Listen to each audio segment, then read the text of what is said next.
memantau Forge dan juga Campsite akan dimulai arah pesawat bertujuan akhir ke arah Marble Rocks. Dan kalau kita melihat dari beberapa posisi, seharusnya hal-hal arah pesawat seperti ini maksudku akan membuat dari masing-masing tim bisa menggapai drop zone-nya dengan cukup nyaman. Kecuali memang untuk EVOS jika berusaha untuk area Mothos jelas akan lebih effort. Ya paling sampai ke arah pegunungan Mothos saja, perbukitan Mothos, dan mungkin hal tersebut yang akan membuat EVOS coba untuk bermain secara terpisah terlebih dahulu di awal-awal agar tidak bisa diprediksi oleh tim-tim lainnya, Julia. Ya nggak masalah karena nggak gitu jauh juga untuk mereka jalan ke arah sana, dan sebagai split positioning yang mereka lakukan itu memang udah menjadi bagian dari strategi beberapa tim juga belakangan ini, dan nggak masalah sama sekali buat EVOS Divine. Dan kalau kita lihat dari arah drop zone-nya sih so far belum ada yang benar-benar bersinggungan, kecuali mungkin dari tim Vesaka dan juga Onyx Olympus yang tadi juga sempat melakukan split positioning ya. Kali ini bahkan di sisi lain ada more team yang Vesaka kali ini dari seorang Volt di arah Watchtower nampaknya sudah mulai terlihat pergerakannya oleh musuh, sudah menerima beberapa damage tapi masih sempat untuk selamat. Sementara dari seorang Obey kali ini coba untuk melakukan setup terlebih dahulu, mencari posisi yang aman. Sementara dari Onyx Olympus sendiri dari segi posisi cukup berjauhan, King Kodok. Oke, kawan-kawan dari arah Vesaka sebenarnya mereka udah dapat posisi yang cukup enak. Lihat tembakan dari seorang Obey memberikan satu pressure yang luar biasa, bahkan dari seorang Kiba berhasil diambil sama seorang Volt. Yang seperti tadi Julia bilang, bagaimana posisi yang diambil oleh Vesaka itu cukup bagus, itu membuat mereka unggul sebenarnya dalam segi setup pertempuran. Tapi di sisi lain, sekali lagi tim-tim yang melakukan penyebaran itu akan bisa dikandaskan dengan cukup mudah. Sekarang RRQ udah mulai mendapatkan 1 poin eliminasi, dan hal tersebut nampaknya membuat dari RRQ seharusnya bisa menguasai 2 kota sekaligus. Wah, memang tadi ada satu terculik oleh RRQ Kazuya, tapi kita balik lagi ke arah Onyx Olympus dan juga Vesaka. Tadi dari Onyx Olympus berjauhan banget ya, itu padahal dalam satu lingkungan yang sama. Tapi kita lihat kali ini Gardu menjadi next target untuk teman-teman daripada tim Vesaka. Nggak sampai di sana, dari minimap kita lihat udah kedatangan tamu baru nih teman-teman dari Vesaka, itu ada Genesis Dogma.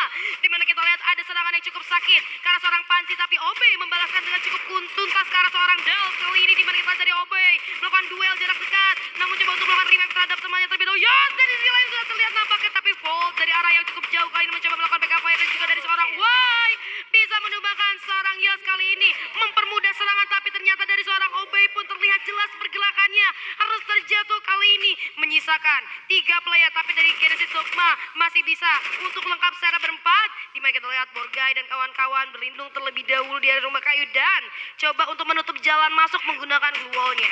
Yes, dan padahal tadi gue melihat pace-nya nggak terlalu cepat ya antara Vesaka dan juga Genesis Dogma. Cuman yang gue bingung adalah kenapa kawan-kawan dari Vesaka memutuskan untuk bertahan di tempat yang sama, padahal mereka punya chance untuk keluar dari sana. Ya memang tadi mereka dapat duluan ke arah para punggawa dari Genesis Dogma, satu playernya di take down, tapi ternyata Obey justru harus menjadi tumbal juga pada akhirnya, membuat dari Vesaka kali ini dalam keadaan tidak siap bertempur. Dan Genesis Dogma bahkan tidak perlu kehilangan siapapun juga. Yosnya sekarang udah mulai siap bertempur lagi, begitupun dari segi posisi pembagiannya juga cukup baik, 3-1. Sedangkan dari arah Vesaka yang bermain secara 1-1-1 ini yang akan cukup meresahkan. Siapapun yang terbaca bisa diambil dengan cukup mudah. Lihat dari seorang Kiki, 1 jump shot double barrel bakal coba digunakan terlebih dahulu. Masih ada keluar yang bakal coba di pop up, gocekan mau tak coba dilakukan sama seorang Volt. Tapi lihat Del datang dengan penggunaan Mark 7, jump shot lagi bakal coba dilakukan. 2 arah tidak akan bisa untuk Volt hadapi, sehingga harus tumbang juga pada akhirnya. Boleh gua akuin ya, dari Genesis Dogma di round kali ini secara backup bener-bener lumayan alot ya. Dari satu sama lainnya komunikasi jalannya lancar banget, sehingga kalau tadi dari Bayu Kodok sudah bilang satu orang masih bisa dihidupkan kembali dan juga bisa menumbangkan seorang Obey, itu teamwork yang sangat baik ya dari Genesis Dogma gitu kan, sehingga dari teman-teman Vesaka juga nggak bisa berbuat banyak. Volt pun bahkan tadi seorang diri walaupun responsif banget dalam segi pop out blue wall gitu kan, dan juga serangan balasan, tapi panggilan dari satu player lain ke player lainnya di tim Vesaka itu sendiri, Genesis Dogma itu sendiri cukup baik, sehingga diberlakukan sandwich kali ini. Dan kita lihat di sisi lain ada Morph Team yang sedang berenang menjadi ikan. Langsung saja Gare terlihat, 2 tembakan sudah cukup untuk seorang Siro kali ini untuk menumbangkan seorang Gare, bahkan tanpa pikir panjang langsung di end begitu saja. Bisa bisa-bisanya Gareng nggak ngelihat gitu ya ke arah sungai. Padahal tadi kita melihat sudah ada kawan-kawan Morph yang datang secara bersamaan. Walaupun mereka jalan tanpa adanya Gluol, tapi seharusnya Gareng at least bisa memberikan tembakan-tembakan peringatan atau mengulur waktu tanpa adanya perlawanan sama sekali. Gareng di take down dengan begitu mudahnya. Tadi aku sedikit bingung keputusan Gareng itu seperti apa. Karena aku kira juga Gareng bakal coba bertahan di Watchtower, berusaha untuk menahan nafas, Morph-nya lewat, jadi dia selamat dapat informasi. Tapi ini nggak terjadi. Namun sekali lagi pengejaran sang mantan tiada henti akan terus nampaknya dikejar-kejar, dicari-cari kali ini. Namun teman-teman dari Rivals Divine sudah mulai melakukan repositioning juga. Begitupun kalau kita melihat beberapa penggawa dari Dewa United yang coba untuk bermain menyisir, ini memang sering mereka lakukan di area Purgatory itu sendiri, Julia. Kayaknya emang kalau sama mantan banyak yang belum selesai gitu ya. Jadi masih dicari, tapi yang belum selesai ternyata pertarungan antara tim Pesaka dan juga Genesis Dogma, di mana seorang Obey lagi dan lagi Obey menjadi targetnya teman-teman Genesis Dogma, harus ditumbangkan begitu saja. Sementara Uwai coba untuk mencari jalan keluar, kira-kira gimana ya caranya untuk menghidupkan Obey gitu kan. Pak, koinnya kurang juga nih teman-teman dari tim Pesaka, jadi harus sedikit lebih bersabar lagi. Tapi yang nggak bisa sabar, zona di belakang mereka udah lumayan mepet nih ke arah Pesaka nih. Jadi mereka harus berpikir dengan cara cepat. Dan sementara itu di sisi lain RRQ nampaknya lumayan adem kali ini ya. Ya, nggak ada yang berani untuk nabrak mereka di rumahnya sendiri. Bahkan tadi kalau kita melihat RRQ seperti yang aku bilang, mereka mendapatkan 2 kota sekaligus. Fire Brigade mereka kantongi, kemudian ada Central juga yang berhasil mereka dapatkan. Kalau kita berbicara resource, udah nggak perlu lagi kita pertanyakan sejauh apa resource yang mereka kumpulkan. Yang pasti mereka akan benar-benar kuat. Tapi kalau kita melihat dari arah zona, masih terpantau di antara 3 pulau yang ada di area Purgatory kali ini. Namun yang paling menarik memang posisi dari arah map yang kalau kita lihat, ini 2 macan akan saling bertemu juga, Jo.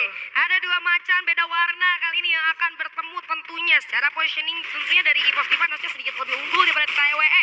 Tapi dari arah belakang, serangan yang tidak terduga ke arah seorang Aimgad cukup menyakitkan. Respon gol yang cukup baik kali ini, ada portal go yang udah dibuka. Hans terlihat jelas oleh seorang Aimgad. Mendapatkan posisi di atas genteng ini harusnya menjadi informasi yang cukup bagus. Namun kita lihat dari seorang Abak cukup tertekan. Nampaknya tidak ada jalan keluar. Abak pun berhasil terjatuh kali ini. Sementara itu dari seorang Aimgad di atas genteng masih ada 1 player yang datang, 1 granat yang mendarat cukup baik ke arah seorang Hans kali ini, mampu menghilangkan Hans dan membuat Gede mendapatkan 1 poin eliminasi tambahan. Sementara itu kita lihat dari EVOS Divine terbagi menjadi 2 posisi yang berbeda, 1-1 kali ini. Namun portal goal sudah mulai dimaksimalkan kali ini. Gedai masih mencari posisi daripada musuhnya. Dari TW ada Aimgad juga yang udah low banget HP-nya di arah bawah. Ada Ray kali ini coba untuk memberikan pressure, namun nampaknya terlalu banyak Gluol. Ruang gerak agak sedikit terbatas dari kiri. Tatsuya pun digunakan oleh seorang Ray kali ini. 1 jump shot yang cukup maksimal. Bara pun berhasil terjatuh. Gedai 1 granat dimasak dengan cukup baik, dilempar ke arah depan namun belum connect. Dan ternyata berhasil menemukan seorang Jojo dari sisi jendela. 1 player EVOS Divine berhasil ditumbangkan. 1 jump shot kali ini dari seorang Gedai tidak cukup baik, sehingga dirinya pun berhasil ditumbangkan. Abax menjadi last man standing untuk EVOS Divine. Berantakan meleset pokoknya EVOS Divine gitu kan. Sayang sekali menyisakan seorang Abax sendirian, tapi lihat portalnya bakal coba di pop up terlebih dahulu. Kawan-kawan dari Bigetron Delta nampaknya melakukan inisiasi terhadap teman-teman dari Indostar. Ekditir coba datang dari sisi kiri, tapi lemparan granat dari seorang Sensei memberikan damage yang tidak terlalu besar. Begitupun dengan para penggawa yang lain. Keong di arah depan sudah harus tumbang. Kali ini bakal ada 1 inisiasi rush yang dilakukan. Ekditir masuk dari arah yang berbeda. Sueb coba untuk berbeda tempat, tidak mau memaksakan. Nampaknya pengejaran dilakukan. Ekditir dan 1 penggawa lainnya akan langsung disambut sama seorang Sueb. Sueb coba menggocek. Lim kali ini bakal coba untuk dihajar terlebih dahulu, tapi ternyata harus tumbang juga pada akhirnya dari seorang Sueb. Dan Bigetron Delta harus susun di posisi ke-12 kali ini. Wah, pelontarnya cukup tajam ya kali itu. Tapi memang kalau kita membahas tentang posisi mereka juga tadi untuk fight di patahan kayak gitu emang gak enak banget sih. Apalagi ada Dewa United ternyata yang dari atas memantau pertempuran yang terjadi, sehingga mereka bisa curi-curi kesempatan ke arah 2 tim tersebut, itu Bigetron Delta dan juga Indostars. Namun kita lihat dari Mr. 17 sudah mulai melihat adanya seorang Kocel di sana. Gluolnya pun coba untuk dihancurkan, tembakan demi tembakan, hujan peluru dirasakan oleh seorang Kocel. Coba mundur ke arah belakang, namun nampaknya hujan peluru yang tidak dapat dihindari kali ini membuat sang Kocel pun terjatuh ke arah bawah. Yes, sayang sekali. Dari seorang Kocel harus tumbang terlebih dahulu. Kawan-kawan Dewa United itu Apollo udah mulai mendapatkan 3 poin eliminasi. At least bakal nempel kali ini. Nampaknya dari RRQ Kazu, dan mereka bisa saja mendapatkan satu posisi yang cukup enak. Tapi Indostar, kita tidak melihat apa yang terjadi, tapi satu persatu dihabiskan oleh kawan-kawan Dewa itu sendiri sehingga harus tumbang di posisi ke-11 kali ini. 10 tim yang tersisa dan Abax nampaknya berhasil mendapatkan kesempatan kedua. Untuk teman-teman Impos itu sendiri, walaupun kita masih belum tahu akan sampai mana karena zona akan semakin sempit. Langsung ada inisiasi, coba ditabrak oleh RRQ. Nampaknya tidak ada yang boleh bermain di pojokan kali ini. Di absen begitu saja. Tapi di sisi atas, MBR sudah tumbang. Onyx bisa menjadi target selanjutnya kali ini, Joel. Waduh, posisi yang agak sedikit sulit untuk Dudes melakukan serangan terhadap Onyx Olympus ya, karena tadi ada blind spot juga yang membuat Dudes nggak bisa melancarkan serangannya. Tapi di arah bawah Legalot, ada flash freeze, Rehans pun berhasil terjatuh kali ini. Terdelay sudah pergerakannya dari MBR kali ini, tapi kita lihat dari seorang Legalot masih mencoba untuk mencari celah. Sementara kawan-kawan dari tim Torat di arah jembatan kali ini yang tadi terkena hit list coba untuk berlindung terlebih dahulu. Ada TWE yang ternyata membagi posisinya cukup menyebar kali ini, melakukan upaya sandwich terhadap tim Torat, namun tidak semudah itu nampaknya tim Torat kali ini. Dari seorang Lozi juga mencoba untuk memberikan tembakan peringatan atau serangan balasan terhadap TWE, di mana kita lihat sudah cukup dekat jarak antara tim Tiger Wong dan juga tim Torat. Udah ada flash freeze yang cukup mendelay pergerakan dari masing-masing tim, dan kita lihat dari seorang Bara sudah mulai melakukan serangan jarak dekat. Ada beberapa gol sudah di pop out, tapi ternyata ada banyaknya granat yang meluncur ke arah tim Tiger Wong Esports. Coba untuk diras, satu jump shot yang cukup on point terhadap seorang Bara terjatuh begitu saja, menyisakan Jojo kali ini King Kodok. Iya, ini gue melihat terlalu memaksakan ya dari segi posisi. War di jembatan tuh gak enak banget. Gimana pun posisinya, mau yang berada di jembatan, mau yang berada di luar jembatan. Tapi resikonya juga besar banget. Gak cuma dari posisi yang gak enak, resikonya kalian bisa lihat kawan-kawan dari Dewa United kali ini akan coba menunggu terlebih dahulu kehadiran dari Torat itu sendiri. Namun Torat datang dengan portal go, bergerak ke sisi kanan, disambut oleh Mister 17. Dragon bakal coba dari tangan, lemparan kerang ternyata masih sedikit meleset. Ada Bion di sana yang mendapatkan satu orang losi. Satu jump shot dari seorang Nar berhasil menumpahkan Mister 17. Bahkan Mister 05 harus menghilang begitu saja. Dua player dari Dewa yang tersisa. Tenang, ada Bion dan juga Sam 13 kali ini. Tapi Jojo ikut campur. Sam 13 tidak menyangka dirinya benar terculik begitu saja. Bion, satu orang, apakah akan kelas? Tidak bisa, Dewa United tetap follow. Harus tumbang di posisi ke-9 kali ini. Unpredictable, portal go-nya diikutin, tapi di sisi lain ada yang tidak terduga juga ternyata antara Genesis, Dogma dan juga Morph Team. Dimana kalau kita lihat dari minimap, ternyata peperangan ini memancing kehadiran third party atau orang ketiga itu EVOS Divide. Namun nampaknya dari EVOS Divide tidak mau terlalu dalam karena mereka juga baru spawn masing-masing dari playernya.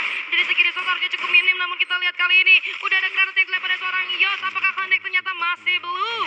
Dan dari seorang Dals dan kawan-kawan coba untuk berlindung terlebih dahulu, menutup semua arah pintu masuk ke arah mereka, dan mereka coba untuk menunggu serangan daripada musuhnya. Kalau kita lihat dari minimap ini, udah benar-benar rame banget semuanya, mau ngumpul kayak arisan, nggak ada jalan keluar sama sekali, saling nempel-menempel. Tapi kita dari seorang Ray berhasil jatuh.